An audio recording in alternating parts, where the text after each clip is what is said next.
from that, which I think is actually the appropriate manner. Otherwise, what you may be doing, with all these restrictions being good, you don't want to get too restrictive in this and too costly. If you did do that, then you may end up making this just as difficult as if you were in some other framework. I'll yield to the gentleman. I thank my colleague for yielding, and this is a very important point of distinction here. Okay. These intermediaries are not broker-dealers. Right. That is neither the intent. That is on either side of the aisle. That is not the description of it. Right. These intermediaries are there to have a low-cost conduit for capital formation and a means to do that. That is the intention, and all the protections outlined in the bill on these intermediaries, on how they are to operate, are there to enable it to be both low-cost but also preserve individuals' capital and make sure their investments are appropriately taken care of. The gentleman will yield. Is one of the reasons that you do that is because we are talking about small companies, companies that maybe are creative artists starting up a business, a nonprofit starting up a business, a small entrepreneur. That you're talking about small folks, small businesses. You're talking about businesses under $1 million. If you were talking about what we read about in the Wall Street Journal, if we were talking about things that may be shortly traded on the New York Stock Exchange, that would be more appropriate. But you're talking about these much more smaller type of industries here, right? Absolutely, and I appreciate my colleague yielding. The intent is if you're going to raise $50,000 from 5,000 people, it has to be a low-cost basis of doing that, and the traditional broker-dealer model is not efficient at those lower-cost basis fundraising opportunities or equity-raising opportunities. And with the gentleman who yield, maybe it's my time, but regardless, part of the other problem is that you may not find the interest actually by the broker-dealers if you're talking about a $25,000 or $50,000 or $100,000 enterprise. Is that another problem or another reason why it went this way? Yes. The idea is that with the traditional broker-dealers, they're not in this market. Right. So our intent, with these low-dollar issuances, that has not been a traditional part of the action on Wall Street, not in the modern era. And so we're trying to carve out this opportunity for small business folks, and I yield. And before you leave, tied to this is another one of the two last points I was going to raise, which perhaps you would like to illuminate on. The bill also requires that the intermediaries state a target amount that you're raising. You just said perhaps $50,000, right? And one of the requirements under it, as I understand it, is that you would have to withhold the capital formation proceeds, the money that you collect, the capital, until you hit a percentage of or that target amount. Is that correct? Correct. And the point of that is, again, what? Basically investor protection here. What you don't want to have happen, I guess, is say, I'm going to go out in the marketplace, start raising money, and as soon as the cash starts coming in, I can start using it right away, even though I was intending to raise $200,000, but if I'm going to start raising it right away, those proceeds may not go to the point where you intended. I see the gentleman from Colorado is nodding his head. Is that your understanding? Is that the same? Is that the reason why this was included in here? Yes, and I think if my friend from New Jersey is yielding to me for a second, the answer. Well, I will very briefly. I understand that I've gone over the time that I was supposed to be speaking. I'll reserve my comments for my time. And with that, I rise in complete support of this legislation, and I yield back. The gentleman from New Jersey yields back the balance of his time. The gentleman from Colorado. I'd like to ask the chair, what time does each side have? The gentleman from Colorado has 23 minutes remaining, and the gentleman from North Carolina has 9.5 minutes remaining. Okay. Gentleman from Colorado. Thank you. And the gentleman from New Jersey just brought something up. My friend from North Carolina is correct, and I misstated it. The intermediary is more or less the platform, the conduit. But one of its responsibilities, and this is found in 4A Section 10, is to outsource the cash management responsibilities to qualified third-party custodians, such as broker-dealers or insured depository institutions, which was a concern that we all had during the committee hearing is, okay, who's holding the money? Can they be trusted? Will they release the money at the right time, which is what the gentleman from New Jersey was just talking about. So I thank my friend from North Carolina for reminding me of that section, and again, it's another piece of investor protection in a good idea that helps with capital formation. So, again, we're trying to blend those two concepts. I'd like to yield 3 minutes to Mr. Green from Texas. Gentleman from Texas is recognized for 3 minutes. Do you have anybody else speaking? You. Thank you, Mr. Perlmutter, and I thank Mr. McHenry, and I rise in support of H.R. 2930, the Entrepreneur Access to Capital Act, and I'm standing where I'm standing because I'm honored to celebrate the bipartisanship associated with this act. For those who are at home who may not be able to see and understand that normally I would be standing to my right, but I do unconventional things, and I think it's appropriate today to stand where I'm standing. Mr. McHenry, I'd like to thank you for the spirit that you have shown as we have tried to make this a better bill. I'd also like to echo these same expressions of appreciation to Mr. Baucus. I think that Ms. Maloney merits an expression of appreciation as well. And I especially, notwithstanding all of the other persons that I've had a chance to thank, including the ranking member, but I do want to thank the staffs who worked with us because they did outstanding work. Mr. Grimm and I were able to craft a bipartisan amendment that would aid and assist in the effort that Mr. Perlmutter has called to our attention, making sure that the persons who handle the dollars, that these persons are not persons who have been convicted of either state securities fraud or federal securities fraud. And this amendment would require that the SEC construct appropriate measures, a regulation or rule, to prevent these persons from handling the money, if you will. And I'm honored to say that with this amendment, I find this bill much better than it was initially, but I also have to say that Mr. McHenry never rejected the bill, the amendment, and I'm grateful that it has worked out to the extent that it has. So today, we will have greater transparency. We will have small businesses in a position such that they can use this thing called crowdfunding to fund their efforts. And also, we give persons who cannot invest in a large way an opportunity to invest in a small way and hopefully enter into the capital markets for equity purposes. With this said, I thank you again, and I yield back the balance of my time. Gentleman from Texas yields back the balance of his time. The gentleman from North Carolina. Gentleman from Colorado. I yield 3 minutes to the Congresswoman from New York, Ms. Maloney. Gentlelady from New York for 3 minutes.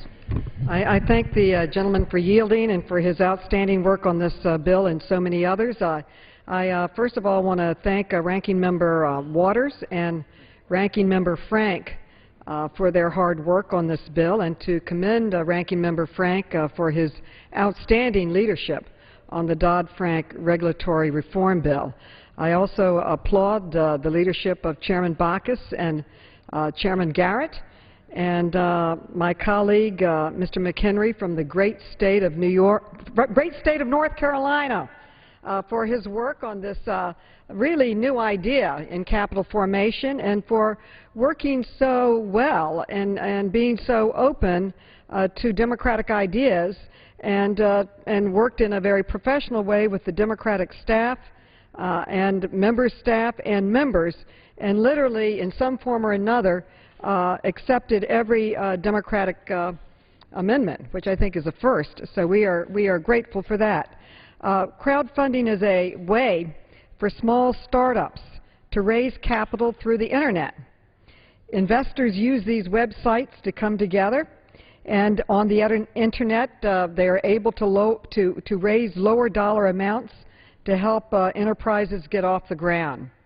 Crowdfunding is a new way of raising capital. It's a new idea, and it helps small businesses. In this time of economic hardship, we have repeatedly heard from our constituents about the need to help small businesses. We have heard from small businesses about the need to have more liquidity and more loans, and we really need to make sure that America's innovators and entrepreneurs and researchers have the resources necessary to drive economic recovery and to turn their ideas into the reality of a company that will create jobs and grow our economy. By passing this bill, we will make it easier to provide different avenues for startups and smaller businesses to access the capital they need to move our economy forward. And it will not only help small businesses raise capital, but thanks to the changes and amendments we agreed upon in committee, it contains much stronger investor protections as well. During the committee markup, I offered an amendment that was accepted, which will require the issuers to provide notice to the SEC that they intend to engage in crowdfunding.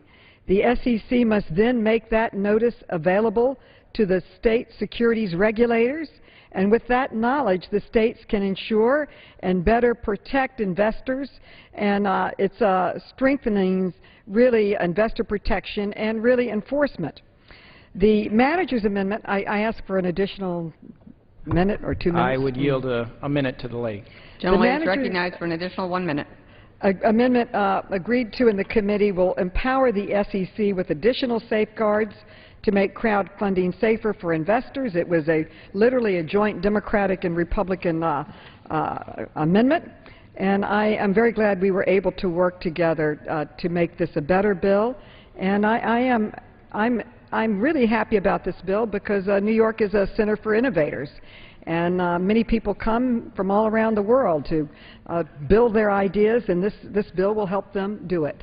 It was done in a joint effort, and I hope that my friends on the other side of the aisle will join us in passing the American Jobs Act, which will also put Americans to work and help grow our economy. We are not going to cut our way to prosperity. We need to invest in growth.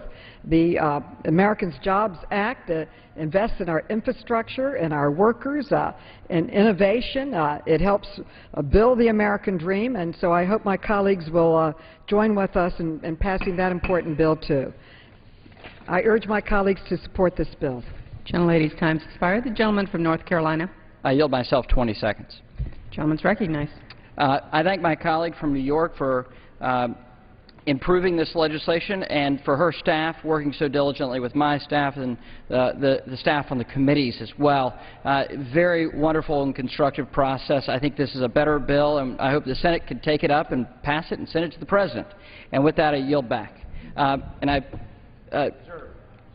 And actually, I reserve the balance of my time. Gentleman reserves his time. And I would say to my colleagues, I'm prepared to close.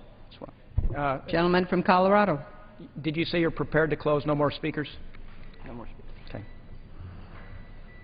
Do we have anybody else? Okay.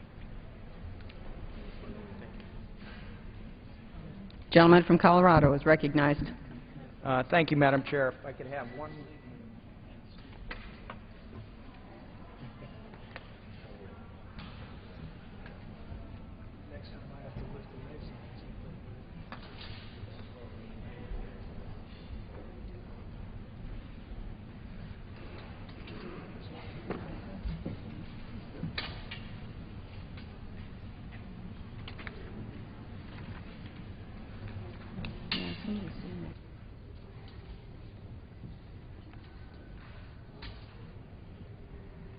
I would like to thank my friend from North Carolina for bringing this bill forward. It's a good idea. It allows for investments to be made in smaller amounts by more people, using mass kinds of solicitations through the Internet, through some other vehicle that we may not know of at this point. And that is a good step. And as we've gone through the process, we build it into a better bill by adding investor protections, because this is something where people could be misled. There could be misrepresentations, and there has to be some penalty for that. And we build it, and there will, as the amendment process goes forward today, we will build those amendments into this. Now, having said all that, having listened to the description of the bill that preceded us about making it easier to sell securities, sell investments, sell deals to accredited investors, That's a nice step, too. Again, we need to have investor protection restrictions in there just to make sure people don't get defrauded. We just suffered through that in 2008 with the likes of Madoff and a number of other, Stanford and a number of other fraudsters, con artists. We want to minimize that if we can as we try to make capital available to businesses to grow. Now, let's not make any mistake here. These are nice steps, but they're not going to put a lot of people back to work. And my friend Mr. McHenry described the President speaking in this very chamber about this bill, but what he was really talking about was the American Jobs Act. And the American Jobs Act is what this body needs to pass as well. We need to keep teachers on the job. We need to keep firefighters on the job. We need to put construction workers back on the job. Today, and there were complaints about the United States Senate slowing things down, blocking things. Well, today, the United States Senate, the Republicans in the United States Senate, blocked rebuilding the infrastructure of this country, the roads, the bridges, the energy system, the sewer systems, the basic things that this country needs, which would put thousands and thousands of construction workers back on the job. So it would be jobs today, investments for a long time for this country. We need to keep those teachers on the job. We need to put our veterans, as they come home from Iraq and from Afghanistan, we need to make sure they have a job. That's part of the Jobs Act. That's what needs to be done today. This is a good step in capital formation, but it isn't putting people to work right away. That's what this nation needs. This Jobs Act that the President proposed when he talked about crowdfunding, as we have been in this bill. What he was here for was to get the Jobs Act, to get these tax credits passed that would help our veterans get to work, to get our infrastructure rebuilt, to rebuild our schools, and to keep teachers on the job. That's what this nation needs. That's what this nation wants. That's what our people expect. And so I thank my friend from North Carolina for bringing this bill forward. It's a good idea. He's been willing to work with us to make it a better idea, and we thank him. We also ask him and his colleagues on the Republican side of the aisle to pass this Jobs Act today. America needs it today, and with that I yield back. Gentleman from Colorado yields back the balance of his time. The gentleman from North Carolina. I thank the chairman, and I yield myself such time as I may consume. And the gentleman is recognized.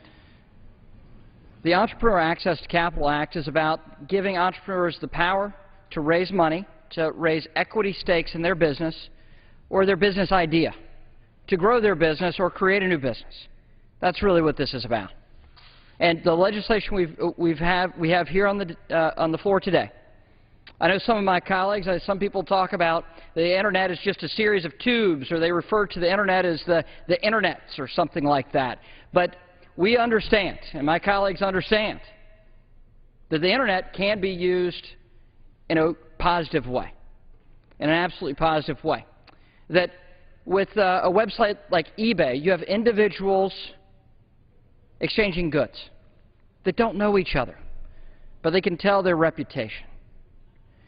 And they can exchange these goods and get quality goods for a quality price, and you have a lot of choices. We want to take that idea and give investors that same idea.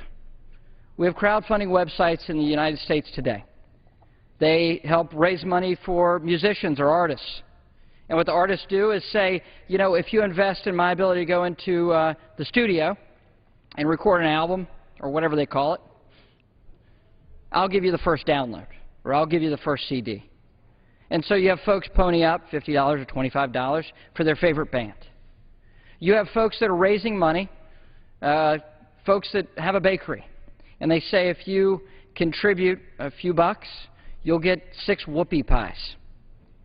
So people have innovative ways of doing this. Well, we're giving them the power, the opportunity, and relieving this federal restriction that currently prevents them from having an equity stake in their favorite business.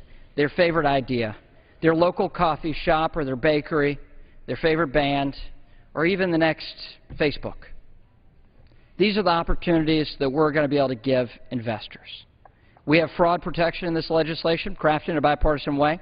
It's a strong improvement to the bill, and I look forward to a bipartisan vote, and I'm very hopeful that it will make its way through the Senate intact and make its way to the President's desk where he can sign it. That way we can allow entrepreneurs and innovators that opportunity.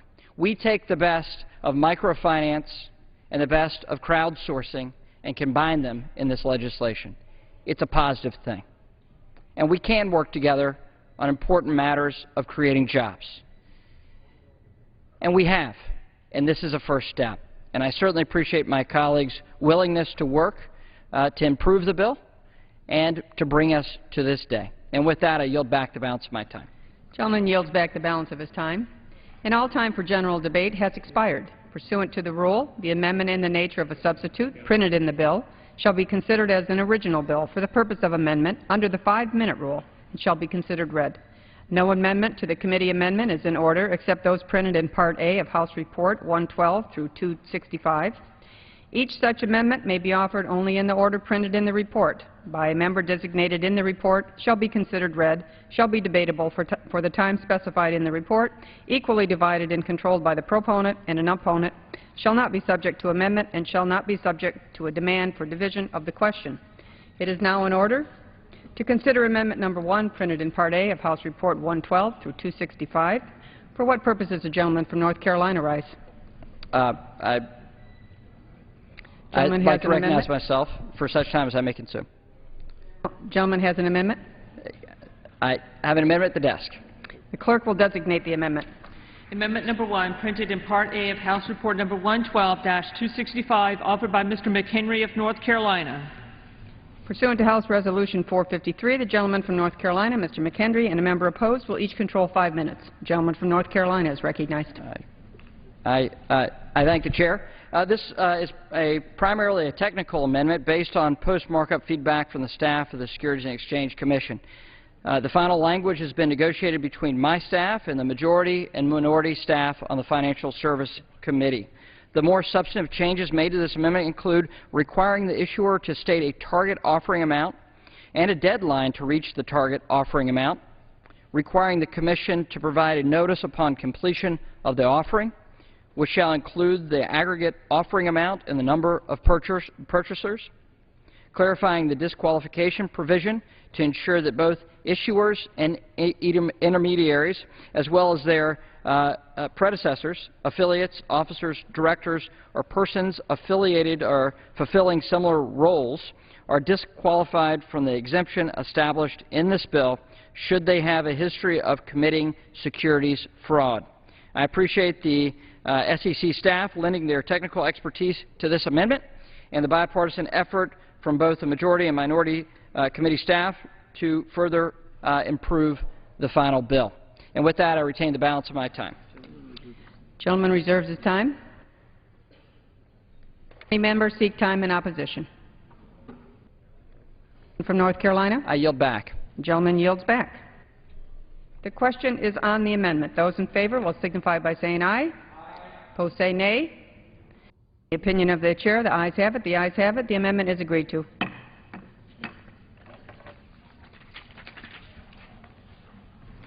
It is now in order to consider Amendment Number 2, printed in Part A of House Report 112 through 265. For what purpose does the gentleman from Tennessee seek recognition? Madam Chairman, I have an amendment at the desk. The clerk will designate the amendment. Amendment Number 2, printed in Part A of House Report Number 112-265, offered by Mr. Fincher of Tennessee. Pursuant to House Resolution 453, the gentleman from Tennessee, Mr. Fincher, and a member opposed will each control 5 minutes. And the Chair now recognizes the gentleman from Tennessee. Thank you, Madam Chairman. I want to thank my colleague from North Carolina, Mr. McHenry, for his great work on this bill, for trying to put the focus on creating jobs. And it's not often so many times what we do, but what we can undo up here in Washington that will let the private sector get back in the business of creating jobs. Madam Chairman, the amendment I'm offering with my colleague from California, Mr. Sherman, would simply adjust the $1 million and $2 million caps in the underlying bill for inflation. This will ensure investment opportunities today are just as strong as tomorrow. As the real value of money decreases over time, small contributions investors may be discouraged from supporting startup companies in the future due to diminishing buying power of their original investment. By indexing the caps in the bill to reflect the annual change at the Consumer Price Index, we will continue to allow investment opportunities for Main Street Americans like our teachers, police officers, and farmers to pool their money and support entrepreneurs in their communities. I urge my colleagues to support this amendment, and I reserve the balance of my time. Gentleman reserves the balance of his time.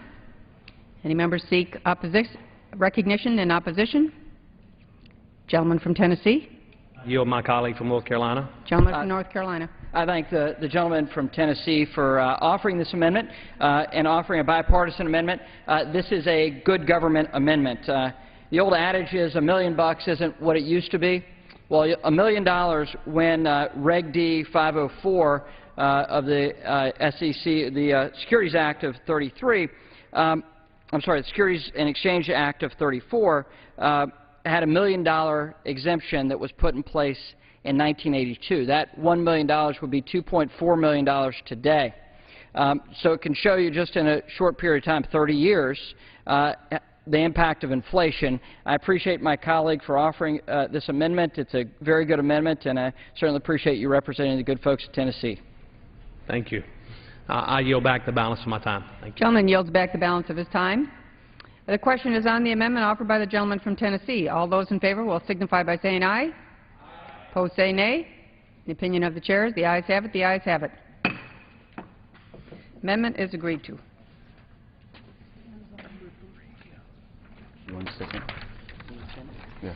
It is now in order to consider Amendment Number 3, printed in Part A of House Report 112 through 265. For what purpose does the gentleman from Arizona seek recognition? Madam Chair, I have an amendment at the desk. And the clerk will designate the amendment. Amendment Number 3, printed in Part A of House Report Number 112-265, offered by Mr. Quayle of Arizona. Pursuant to House Resolution 453, the gentleman from Arizona, Mr. Quayle, and a member opposed will each control 5 minutes. The chair now recognizes the gentleman from Arizona. Thank you, Madam Chair, and I want to thank my friend and colleague from North Carolina for bringing this bill to the floor, and thank our friends on the other side of the aisle for working on this important bill as well.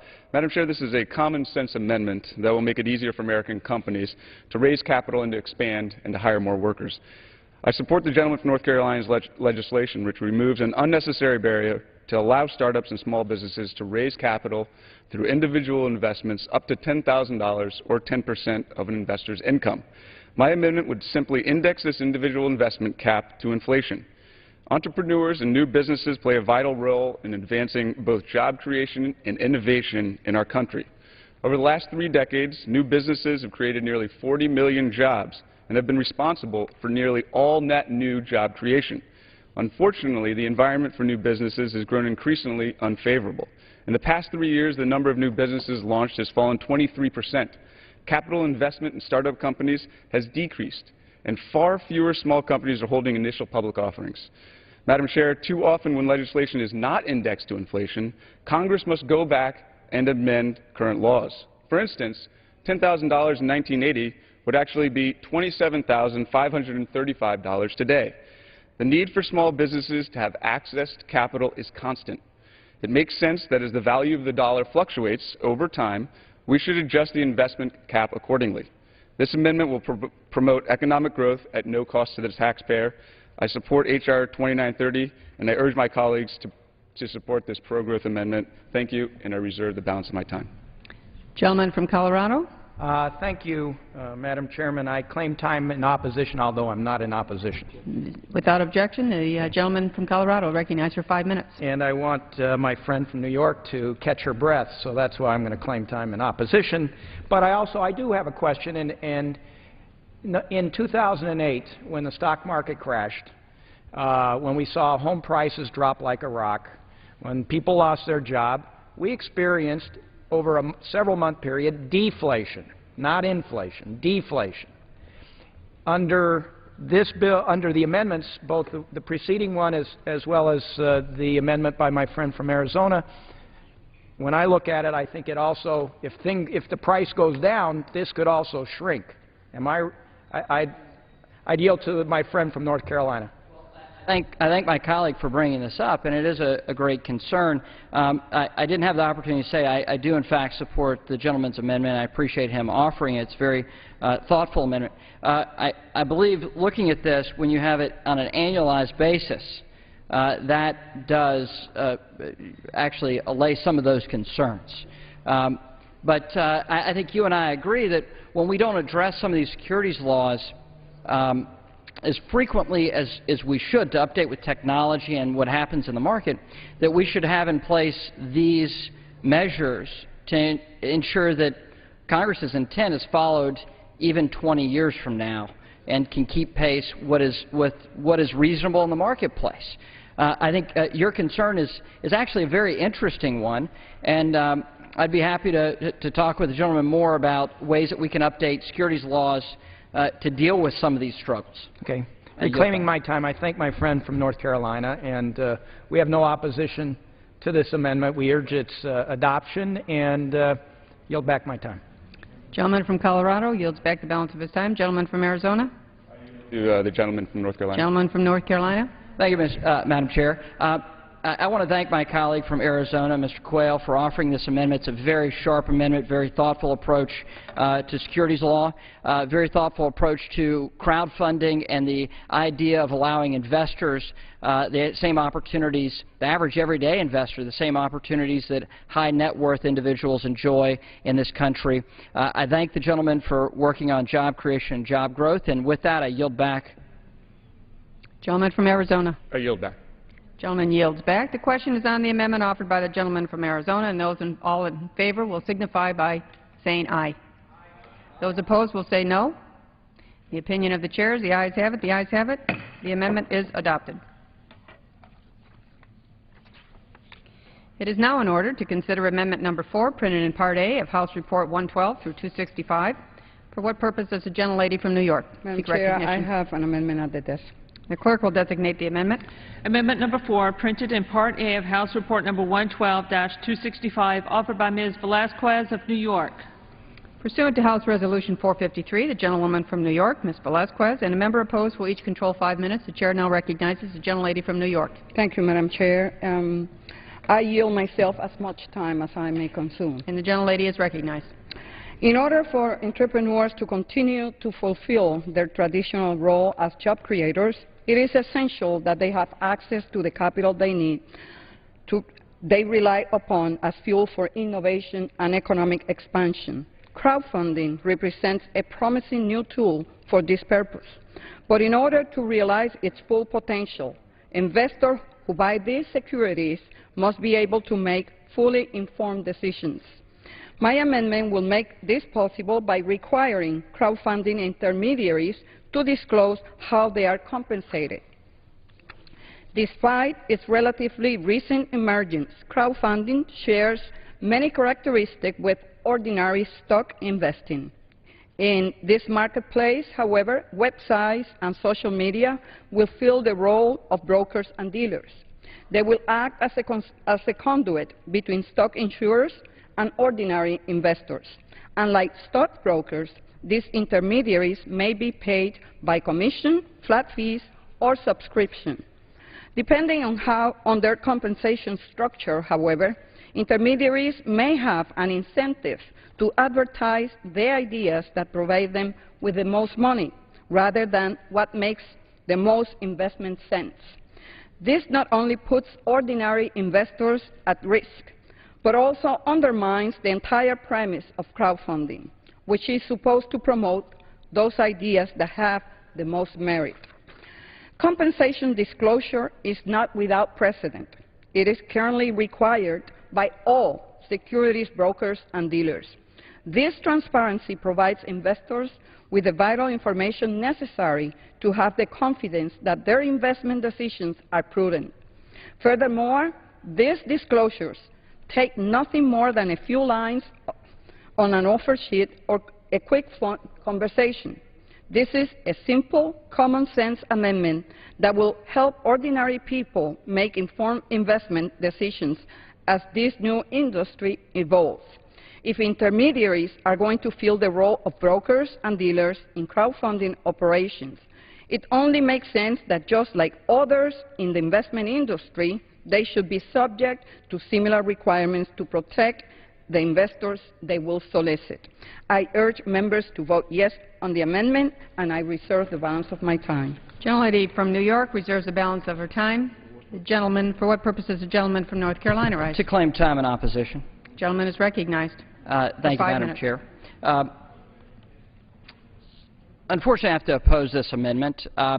In the course of a subcommittee legislative hearing, a subcommittee markup, and a full committee markup, this amendment was never offered.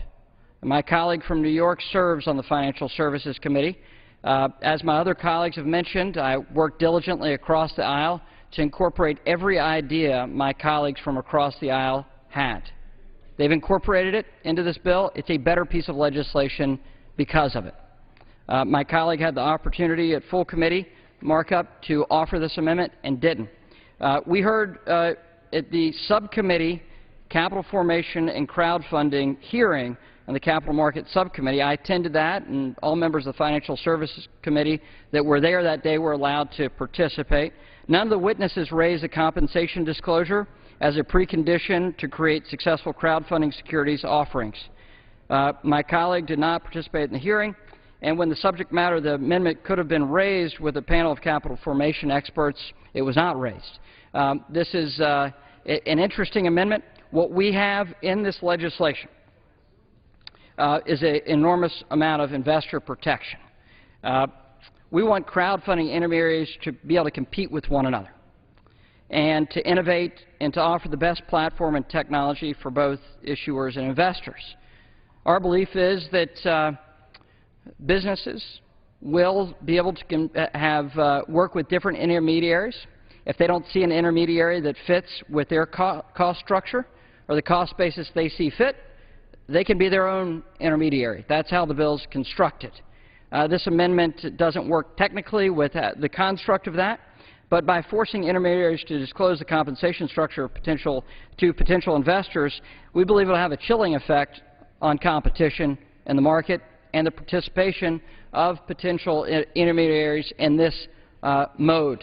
And so, unfortunately, I've got to oppose this amendment. Had the gentlelady brought this to me during the subcommittee or full committee markup, I would have been happy to work with my colleague on trying to craft workable language. But here on the floor today, I oppose the amendment. I ask my colleagues to vote against this flawed amendment, and I reserve the balance of my time. Gentleman reserves the balance of his time. The gentlelady from New York. May I inquire as to how much time do I have? Gentlelady from New York has 2.5 minutes remaining. I would yield 30 seconds to the gentleman. And I thank the gentlelady. I just say to my friend from North Carolina, appreciate the fact that you know, this is new, but I think when we are dealing with these small investments and lots of people, just as with a charity, you like to know that most of it's going to the charity and not to the sales, and not to the solicitation effort. And that is what I would say this is important, so you know that it's getting to your investment and not to the sale effort. So I would support her amendment. Time's expired. Gentleman from North Carolina. Sure. I yield myself such time as I may consume. Gentleman is recognized. I would ask my colleagues, do they disclose on their campaign websites how much it costs to process a credit card contribution? Exactly. I don't know of my colleagues making those disclosures when folks are contributing to their campaigns. So this restriction is something, actually a creation of Congress. I understand the issue. It's a very powerful issue on compensation. This was never raised in the two subcommittee hearings I've had on capital formation, on the TARP and Financial Service Subcommittee of Oversight and Government Reform, nor in the legislative markup at the Subcommittee of Capital Markets, nor during the subcommittee markup, nor the full committee markup in this committee, in the Committee of Financial Services. Furthermore, I would point my colleague to page 6 of the legislative text. We have investor protection requirements for intermediaries that go on for really 3 pages. This specifies a lot of investor protection. This received a bipartisan vote. The time for this amendment is past. It is not best constructed here on the floor. I ask my colleagues to vote no, and with that, I yield back. Gentleman from North Carolina yields back the balance of his time. The gentlelady from New York. It amazes me that given the experience that brought us to this time that brought the economy to its knee, with the Wall Street crisis, with Madoff's Ponzi scheme, that you come here and you say that this is not the appropriate time. It is the appropriate time to protect investors, and that is exactly what we do here. Compensation disclosure for us to tell, for the investors to have the information to know who their investors, how are they going to be compensated. That is the appropriate time. This is the right time, and it is important that we protect investors by they knowing how those intermediaries will be compensated, how their money will be invested. What makes more sense for an intermediary to invest in this company versus this other company? Because if he invests in this other company, he's going to make more money. What is wrong with transparency? What is wrong with disclosure? Would my Nothing colleague is yield? wrong. Would my colleague yield? No, you have your time. Actually, I yielded back the balance of my time, and so I would say to my colleague, this was never raised. Madam Speaker. New York has the time. Yes. You know, no. You have 3 pages of protection, right? But you left the most important protection for investors. Yes, we need what is wrong with investors to know how those intermediaries will be compensated. That is the core of my amendment, and we should, just like brokers and dealers, they will have their own business interests, and they will not necessarily be the same as investors' interests. This interest and that of the investors are not mutually exclusive. Just like brokers and dealers, intermediaries will have discretion to choose which investment they promote. So I ask a yes vote on my amendment. Time's expired on this, and the question is on the amendment offered by the gentlelady from New York. All those in favor will signify by saying aye. Those opposed will say no. No. The noes have it. The noes have it. The amendment is not adopted, too. Gentlelady from New York, request the yeas and nays. Yes and nays. Pursuant to Clause 6 of Rule 18, further proceedings on the amendment offered by the gentlelady from New York will be postponed. It is now in order to consider Amendment Number 5, printed in Part A of House Report 112 through 265. For what purpose does the gentleman from Georgia seek recognition? I have an amendment at the desk. The clerk will designate the amendment. Amendment Number 5, printed in Part A of House Report Number 112-265, offered by Mr. Barrow of Georgia. Pursuant to House Resolution 453, the gentleman from Georgia, Mr. Barrow, and a member opposed will each control 5 minutes, and the chair now recognizes the gentleman from Georgia. I thank the chair, and I yield myself such time as I might consume. And the gentleman's recognized. Madam Chair, many of the small business owners that I talk to back home tell me that the biggest barrier they face in starting up a business is securing access to capital. When traditional lenders aren't lending, we need to find innovative ways to get startup and expansion money into the hands of small business job creators. This bill uses the Internet to knock down some of the financial barriers that get between mom-and-pop startups and willing investors, so they can get the money they need to grow their businesses and put more people to work. However, as with almost everything involving the Internet, new opportunities to do good bring new opportunities for mischief. We all agree that businesses and investors must understand the potential risks that come with these innovations. The bill requires that the SEC adopt regulations specifying the warnings and information that the issuer has to offer, but it leaves the content and the formatting of this information to rulemaking proceedings to be completed later. And it leaves open the possibility of inconsistent warnings and information for different investment opportunities. My amendment takes the bill's basic approach one step further by requiring that the offering contain a link to a site maintained by the SEC, where the SEC will post a comprehensive set of warnings and safety tips to anyone who's about to use the Internet to raise capital without all of the hassle and the safeguards of a regulated SEC public offering. This would provide a consistent set of warnings and avoid the inconsistent, unclear, or misleading messages that investors might get from different websites.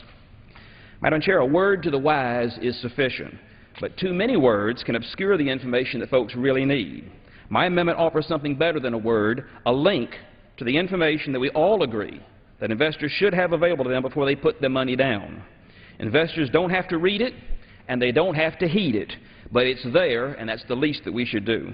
Madam Chair, small businesses and the investment community stand to gain from this system, but only if everyone involved is on the same page about the potential benefits and the drawbacks. My amendment will help make sure that happens. I want to thank my colleagues for their work on this bipartisan bill, and I ask for your support in passing this job-creating, investor-protecting amendment, and I reserve the balance of my time. Gentleman reserves the balance of his time. The gentleman from North Carolina. I rise in opposition. Gentleman is recognized. Thank you, Madam Chair. Unfortunately, I've got to oppose this legislation. I would ask my colleague from Georgia if he consulted in the construct of this language with the SEC staff. That our staffs have consulted with each other about the utility of this. I don't know how far they have gone with the SEC, but I can tell you the basic outline of this requirement is not to gum up the offering, not to require the issuer put all kinds of stuff in the offering that can actually obscure the information that the offeror wants to put to the public, and can allow the SEC basically to intrude into that offering, but to require one simple link where they can go and get all the information that any wise investor needs to Reclaiming have. the balance of my time. We did not see this legislative text until it was filed with the Rules Committee. We worked to try to accommodate the member with text that could be acceptable. Unfortunately, the construct of this is simply not acceptable, and we couldn't come to reasonable accommodation on language that would be workable. Look, the SEC is certainly overburdened. We all know that. I mean, they're working very hard. They currently have 2 websites right now. What this amendment would do is force them to have a 3rd website. Furthermore, in the discussion of this amendment, my colleague describes this as a public offering.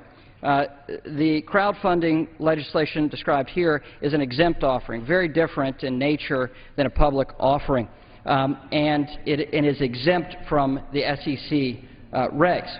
We have on page 6 of the legislation, subsection A1, it mandates that individuals, intermediaries in this process would have to add a warning to investors, including the intermediary's website, of the speculative nature generally applicable to investors in startups, emerging businesses, and small issuers, including risks in the secondary market related to illiquidity. 2, warns investors that they are subject to restrictions on sale requirements described under subsection E.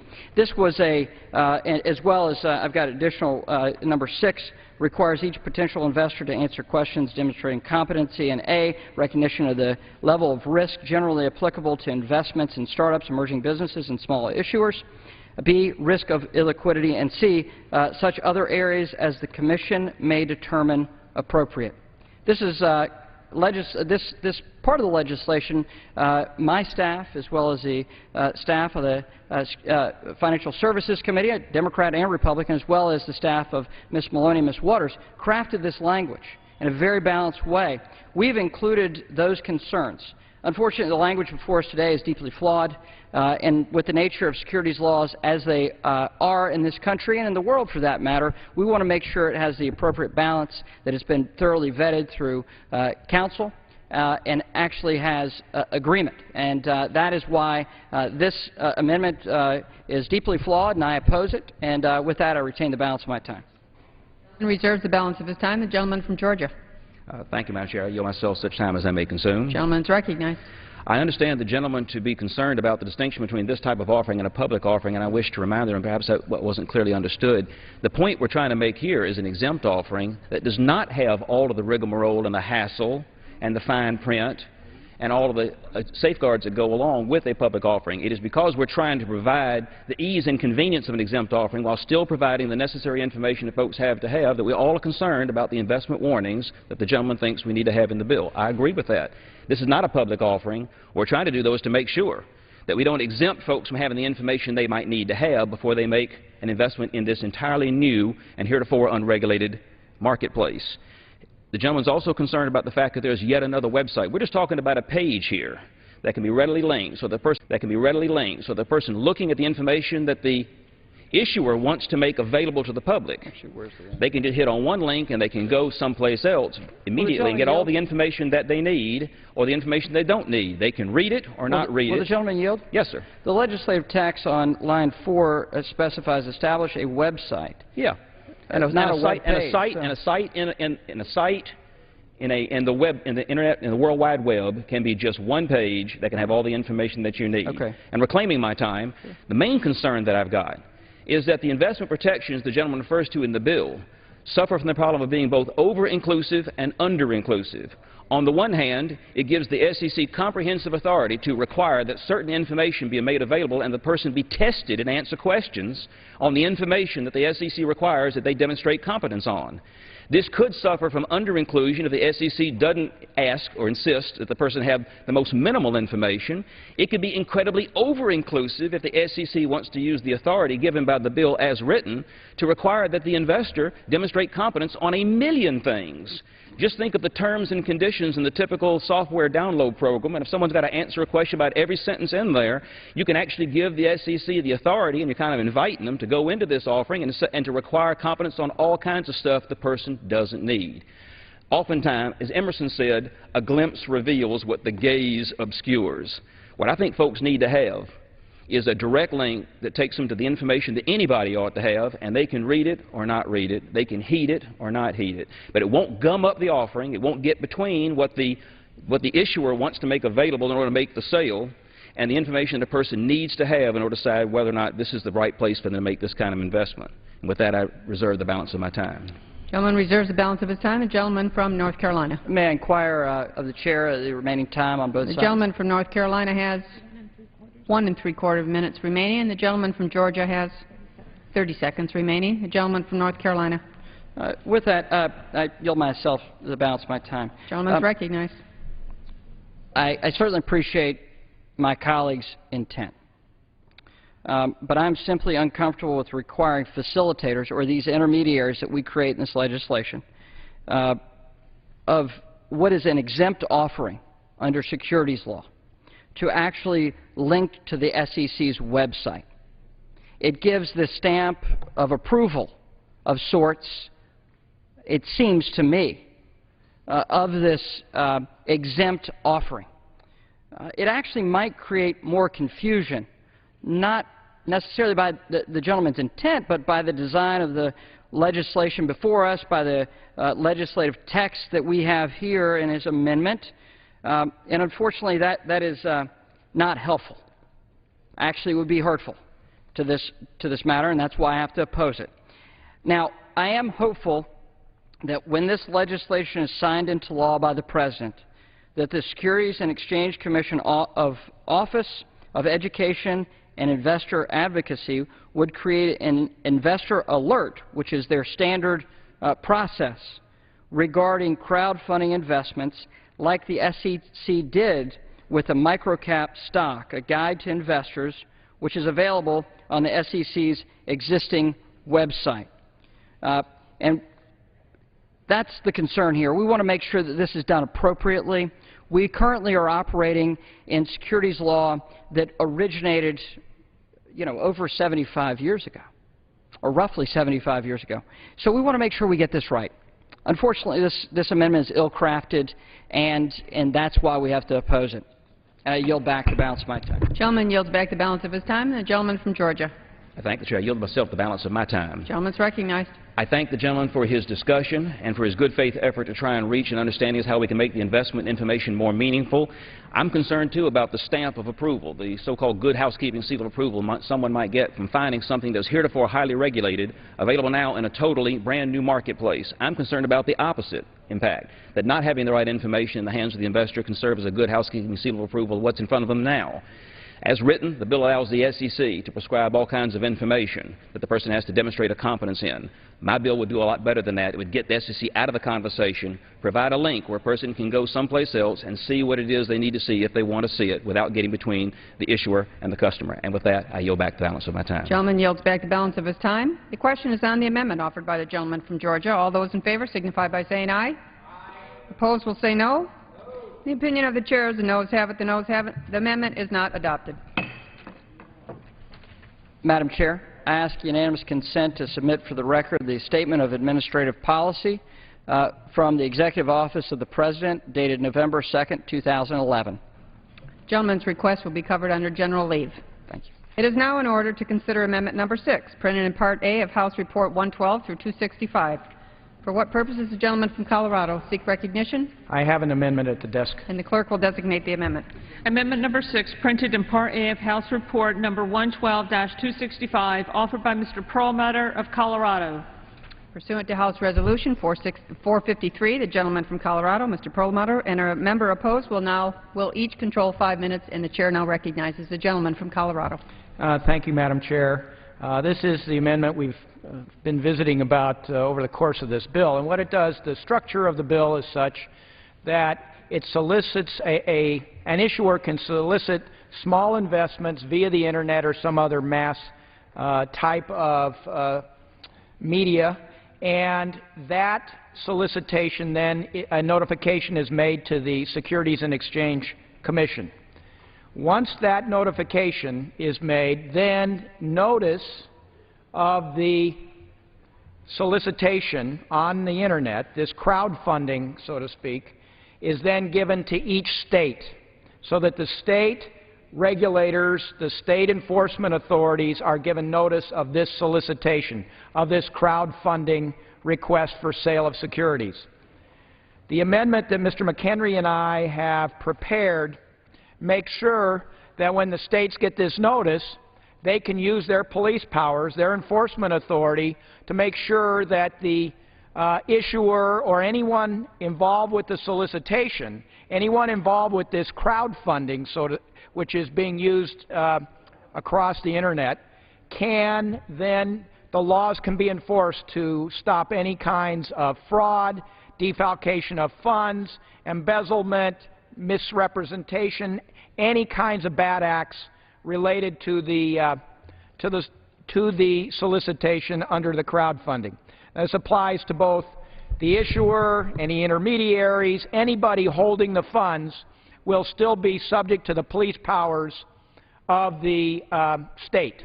So we maintain the state's rights for police power, and I would yield a minute to my friend from North Carolina. I thank my colleague from Colorado. I thank my colleague from Colorado for offering this amendment. I thank him Madam Chair, I thank my colleague for working diligently across the aisle. This was an idea that he had in the full committee markup, and we worked diligently to get that done at full committee markup. It was not able to be done, but the language we have here today is a very good amendment. The amendment ensures that the state securities regulators have the means to police fraud, deceit, misrepresentation, and other unlawful behavior to protect investors. Since state securities regulators already have the resources and expertise, much more so than the SEC, to examine unlawful behavior at a micro level, it is essential that this legislation recognize and authorize them to continue to fight unlawful conduct. The powers of state securities regulators for crowdfunding are no different than what is which they have for any covered security. And with that, I thank my colleague for offering this amendment and yield back. And I'd reserve the balance of my time. Gentleman from Colorado reserves the balance of his time. The gentleman from North Carolina. I claim time in opposition. Gentleman is recognized. I am not opposed to this legislation. I thank my colleague for offering it, and if he's prepared to close, I would... the gentleman yield. I'd be happy to yield to my colleague from North Carolina. I was rising to claim time in opposition because I am opposed. But if the gentleman's going to yield me time... I'd be happy to let my colleague... Gentleman from North Carolina will control 5 minutes. Beg pardon? Gentleman is recognized for 5 minutes. Oh, thank you. Let me say this. This is kind of an awkward situation because we did have this discussion in committee. We were advised in committee that the preemption language would be corrected between the committee and the floor. It was revised, and the amendment does take a step in the right direction, so I won't ask for a recorded vote on the amendment, but it doesn't take a step far enough in the right direction because the amendment allows states, it still preempts states from having the pre-review of these offerings that they now have, even though it reserves to them the authority to do something about fraud. It does not reserve to them the authority to get involved in the review process, and in that sense it continues to preempt state law.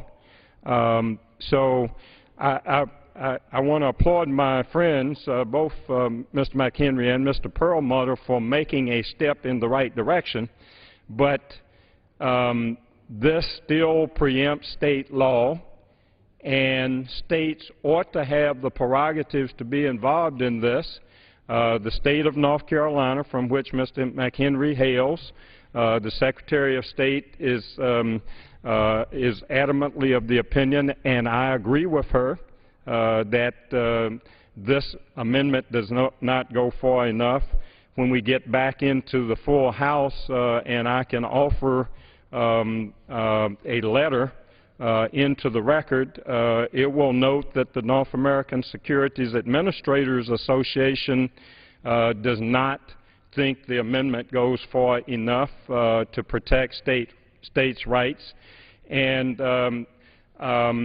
so I'm not accusing anybody of bad faith. I think they made a good faith effort to try to find grounds, but this raises the exact issue that I raised in the committee, which was the appropriate place to have done this and made this amendment and debated it and thought it out would have been in the committee, not on the floor of the House.